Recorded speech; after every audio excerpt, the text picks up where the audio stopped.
Ku danna mana subscribe, kana ku taɓa mana alamar ƙararrawa domin samun sababbin shirye-shiryenmu da zarar mun ɗora. Adama, amma yarinyar nan fa ba ta so na.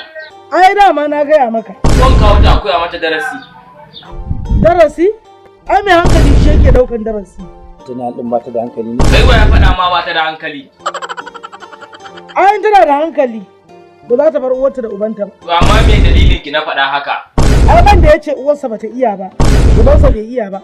Wallahi duniya ce za ta sa shi a makaranta har ya sauke ya digiri. Ni hakkin sa ma na ji na tsane ta. To yanzu ka ɗauko hanyar da zaka zauna lafiya. Allah! Dan wallahi idan ka ce zaka kuma cusa ƙaunarta a cikin ranka, ko ka ɗauko da na ba gamu. Ina ma da na ba gamu ya fi daɗin ɗauka.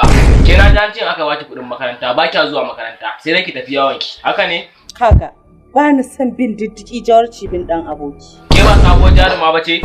Eh. To ta yaya ba za a tambaye ki ba? Zancen ka kusa fa. Ina da take a wani guri. Me kika je yi? Wallahi ka bari kawai dama na sani ban je ba. Ba ke ce matar Ananu ba? A'a.